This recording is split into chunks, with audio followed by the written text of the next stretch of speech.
Welcome to the Front Porch Podcast. Join us as we uncover the extraordinary stories of people who are part of Front Porch communities and services. Young professionals just starting their journeys, lifelong learners pursuing new passions, and seasoned storytellers sharing the wisdom they've gained along the way. Together, we'll explore how purpose and community shape us with stories that will inspire you to discover your own unique contribution. Views expressed by guests on this podcast are the opinion of the speaker and do not necessarily reflect the views or positions of Front Porch communities and services. Please see our show notes for more details. Hi, my name is Anna Hall. I'm the Chief Culture and Community Officer at Front Porch Communities and Services. I started working in senior living, and it feels weird to say working because it's never felt like work a day in my life. When I volunteered at an assisted living community in Boston where I lived, this was my early 20s. I went there because I had been through some hard times in my own life that I needed to go out and be around people and maybe contribute and not think about myself. And it turns out that when I walked into this community, I was met with laughter and love and acceptance, authenticity of people much older than me, much wiser than me. And I felt for the first time in my life like I could belong there. The volunteer work was so meaningful to me that I applied for a job. And eventually I made my way into the memory care neighborhood where I became the program director there. One of the residents was named Evie. Evie was a teacher, and she was, and I want to say is because she still lives with me in my heart and my soul every day. Evie is a teacher, a poet. Her love of learning and her desire to be connected and curious every day inspired me and showed me a way of living that had never been apparent to me before. Evie was living with mid-stage Alzheimer's disease when I met her. She never knew my name, but she knew me in my soul, and I knew her in her soul. And this is one of many stories and people that I've experienced in my time in senior living. I've also worked in all levels of care and had experiences with older adults who have profoundly changed my life. I think of them as my purpose guides.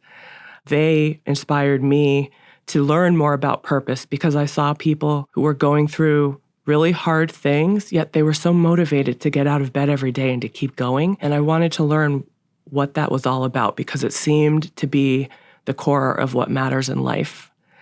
So through my work in the senior living space, I also became a certified life coach and a purpose guide.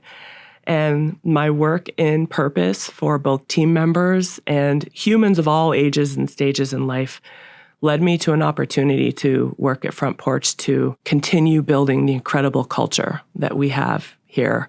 And I have been so deeply inspired by the people that I've met here, most of all by the relationships that are formed, by the intergenerational, multi-generational relationships that organically are sparked through living in community. What's going on in our world right now can be or feel very isolating to people. It can make people want to withdraw or hold back. But when in fact, what we need now more than ever is to feel that we can belong and to feel that there's a place for us and to feel that we can contribute because we know that humans need each other. We are not built to be isolated beings. We do not survive that way. And so to share the stories of community, but also to ask the question, what is community? How do you build community? What does community mean to each of us and how does it impact or transform our life? That's the question for this podcast. And we can't wait to share the stories and to learn together what community means and about the power of purpose and meaning in community. So welcome to Front Porch and welcome to our podcast. Our guest today is Jean Owen. Born in Lincoln, Nebraska, Jean grew up in Pasadena, California, as did her husband, David.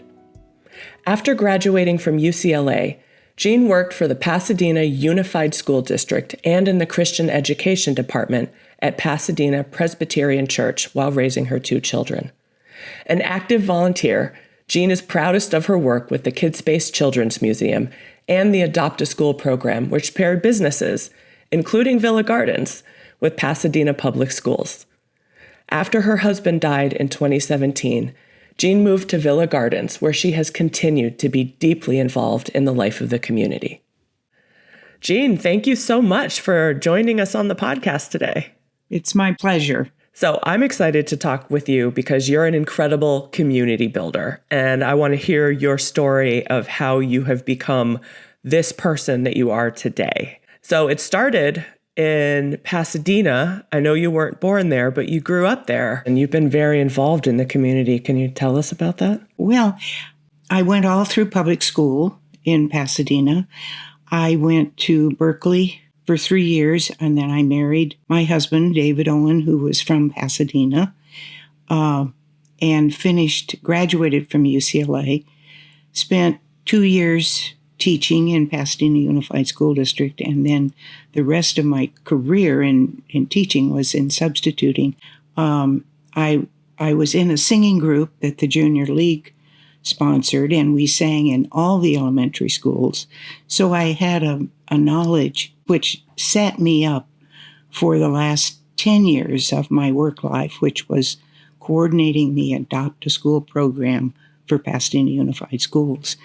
And what is fun about that was I set up an adoption between Villa Gardens and Jefferson Elementary, and I don't know the year, but a long time ago, way before I ever thought I'd be here, to do tutoring.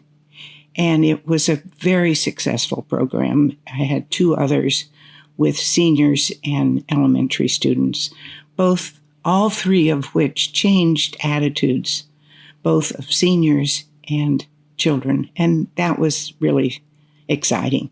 What drew you to becoming a teacher? Because obviously you found the right career. Oh, thank you. Well, I found it, but it was hard work, and I got out of it when my children were through high school. All I ever wanted to do was to get married, and I knew very early who I wanted to marry, my brother's best friend. What was it about him, Jean? Oh, he was the only one that would come visit my brother, ask how I was, and stay to listen. There were a group of 5 guys, and they were all wonderful. But David Owen was the one that I fell for early. It was the best choice and the happiest. Moving to Villa was the second best choice I ever made for myself after the choice to marry David Owen.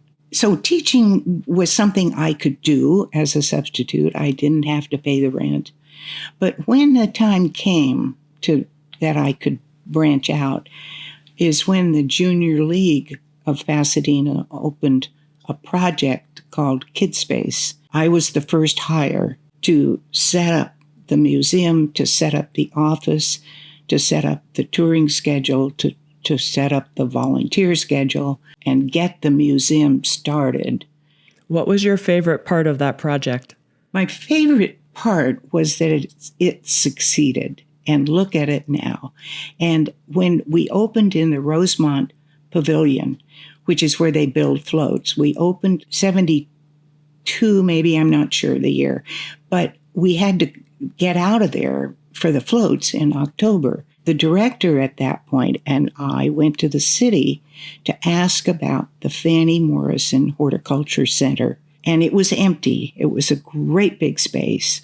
And we thought, that's a possibility for our museum. And the city said, thanks, but no thanks. We want to turn that over to an organization that we can depend on to do well and that has proved itself. Well, guess what? I don't know how many years later, the museum moved in to the Fannie Morrison Horticultural Center because it had indeed proved itself. And that is a perfect space for a children's museum to grow and change, which only an outside space can do. Beautiful. So you made these incredible contributions to the Pasadena community. What is it that precipitated your move to Villa Gardens? This big change that you said was one of the best of your life. My father died when I was 15, and my mother had remarried. So when she died very unexpectedly, I became his caretaker, so to speak. But it was the busiest time of my life. I just turned 40, and my children were busy in school. And so dealing with him and making sure he had the care that he insisted on, I realized and said to my husband, David, we have to take care of ourselves when the time comes. And we were young at that point, but who knew where our children were going to be? I started looking at materials about aging and about moving to community. What would we look for? We had a big 2-story Craftsman on the corner, and we traded houses with the house in the back because they needed a bigger house and we wanted to be on one level. And after my husband died, I was still very happy there. When I had studied, they said, move before you have to, and you'll know when.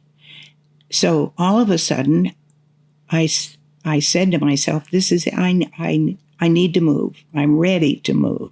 How much did your experience as a caregiver influence this forward thinking and planning mindset that you have? Oh, it was everything. My parents didn't live that long. My dad died at 66, and of course, and we were still in our family home. I was 15. My mother died at 77, and she was still living in her home, my family home. And David's parents were the same. But I had visited with my mother places where people had moved, and that was not a pleasant experience 40 years ago or 50 years ago. It's changed a lot.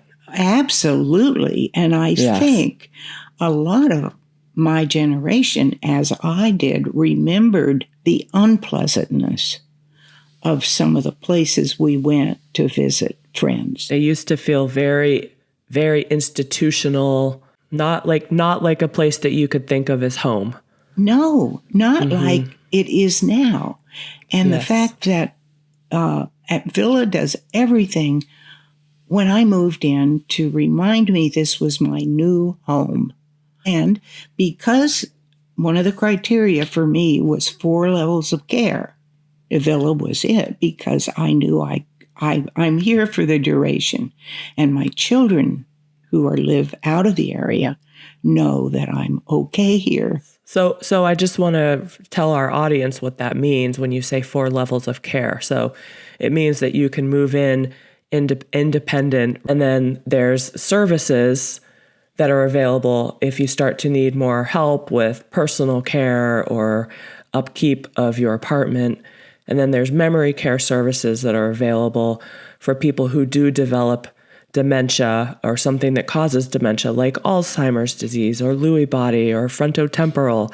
So those services are available. And then there's also skilled nursing that's more acute care, post-acute from the hospital, but they have doctors and nurses available to help. So that gives you a sense of comfort and security. It's the full spectrum of life. Mm-hmm. Yes. As you need it. You don't have to use it all, but it's there if you need it. So, Jean, you moved into Villa Gardens, and your interest in community building didn't stop. It grew. In fact, you moved into a leadership role that was a little bit out of your comfort zone.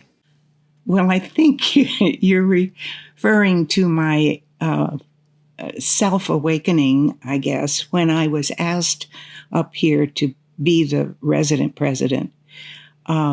It was so out of left field. I just had never even thought about it.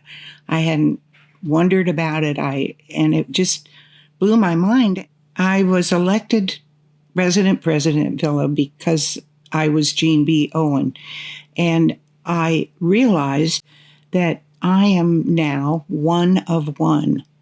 And I think I've always thought of myself as one of two or one of three because I was married my whole life. I married at 20. So I was David's wife, and then I was Sally Love's daughter, and I was Jack's sister. And so I was always somebody. Up here, I was just me. So it was just Jean.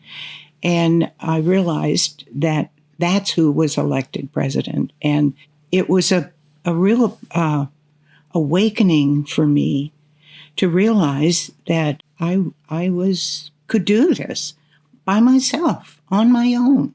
So that was a kind of a turning point. And it also came at a time when Jane Fonda had a TED Talk in which she talked about the third part of her life.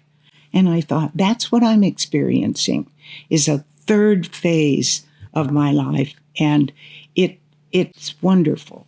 It's a good time to be who I am at 88 and learning how to age, I hope, in a positive way. And Villa is an incredible place to age. I attribute my growth to what I've been encouraged to do at Villa. I don't even know where to start, but let's start with awakening. This phase of your life where you have awakened in a way to your true, most core self. Is that an accurate description? That sounds like I'm completed, and I'm not. I haven't gotten there. I love it. But I'm learning, and I'm watching. I'm doing the best I can in an area that none of us have been in before.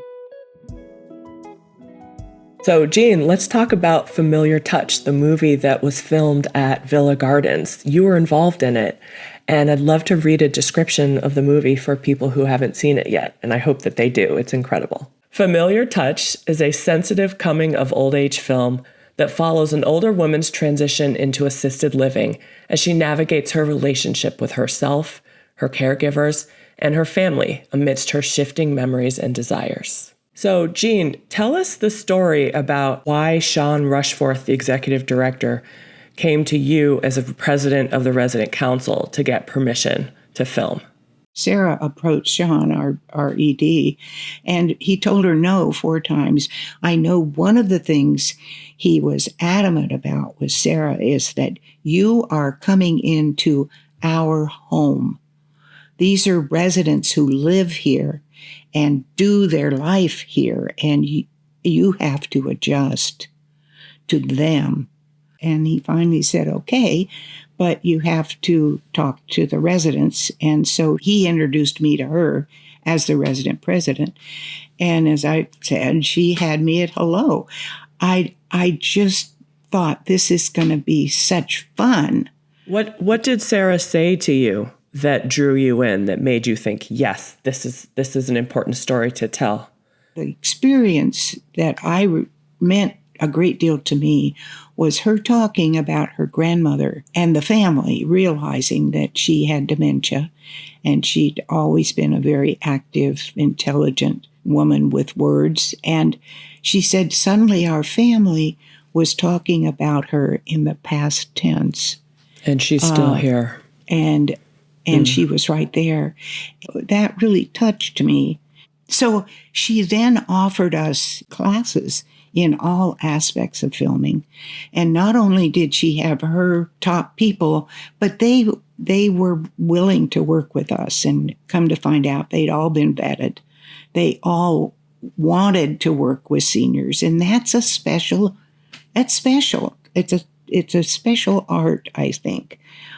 So that's how this whole filming thing came up. And for Sarah to ask me and Sarah Lick-Bencott to do the casting, because we knew the residents. They needed background, and that's what we got to do. I saw you in the film, too. I think you weren't only behind the scenes, you're on screen, too. Who's ready to go on a date?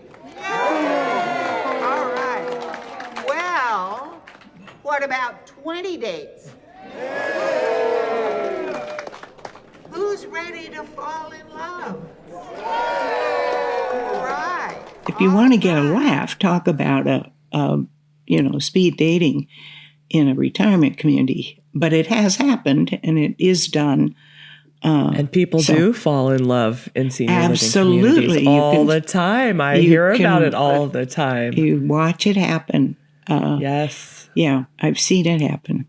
I had no idea that of the impact of what we were doing. I just knew it was fun. Sarah put together the environment, the people, and the actors to create this incredible film. And I don't think it would be the film it is if it hadn't been shot in a retirement community with existing residents. And residents giving a lot of input about how do things really happen and how do we make this realistic. And I think it was everything that the executive director, Sean Rushforth at Villa Gardens, left the decision about filming up to residents. That was a good decision, right? Absolutely.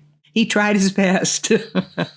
And then got to the point, got to the crux of the matter, and we said yes. And look what that yes is leading to. Absolutely. So many conversations in our society about what it means to age, what it means to live with dementia, what is the impact of community on family and friends.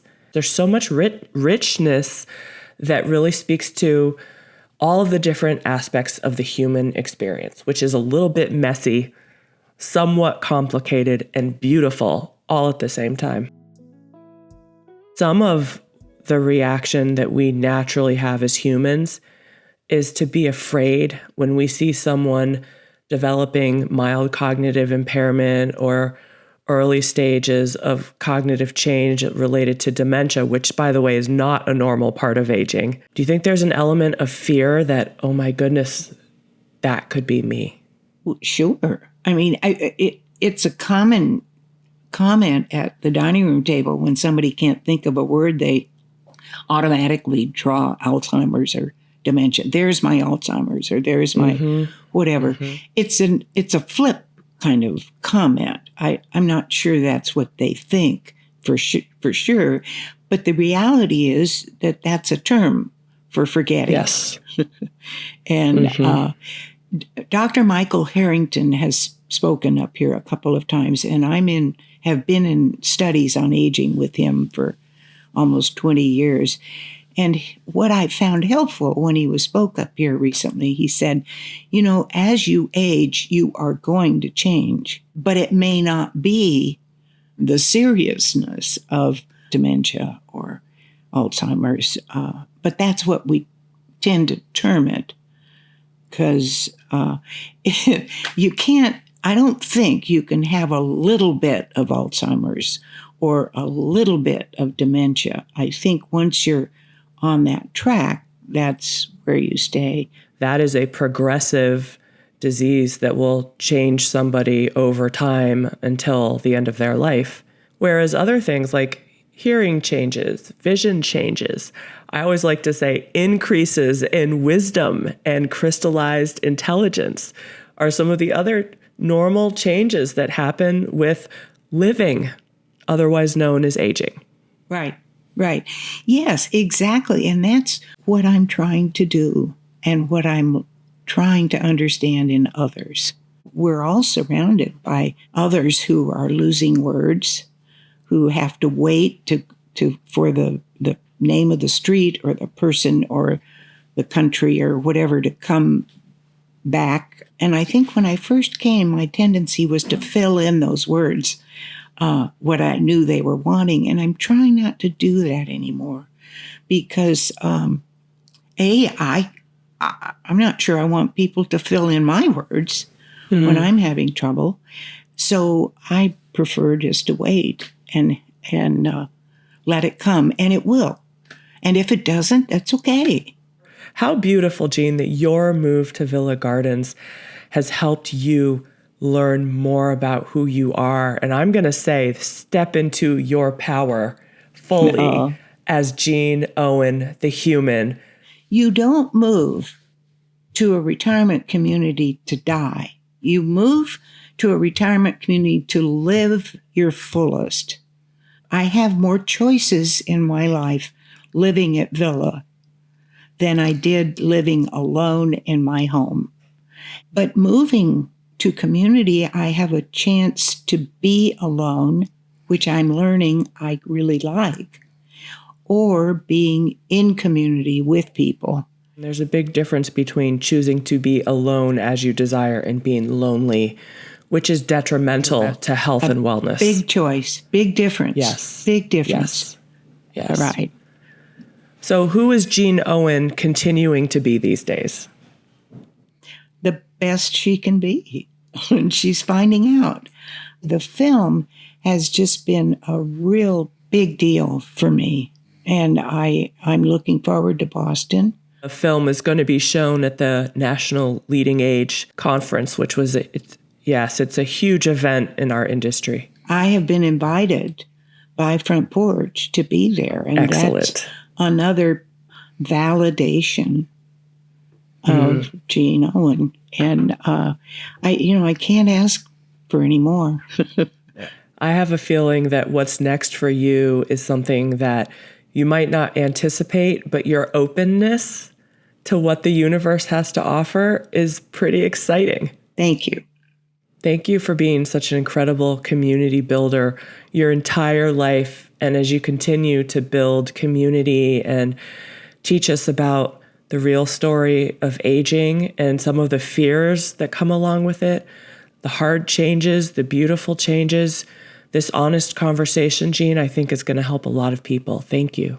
Thank you. Can't ask for anything more than that. You've been listening to the Front Porch Podcast. I'm your host, Anna Hall. Our theme music was composed by Joe Von Snare and Diane K. Enrique. Carmen Elena Mitchell is our producer and editor. Our recording engineer is Jeff Gall. Villa Garden tech support provided by Berenice Torres. Special thanks to Laura Darling for production and marketing support, and to Joseph Escobar for our show art design. The Front Porch Podcast is a production of Front Porch Communities and Services. If you enjoyed today's conversation, please share it with a friend and help others find us by subscribing and leaving a review. We'll be back soon with more stories from the fascinating folk who live and work at Front Porch. Until then, stay connected and inspired.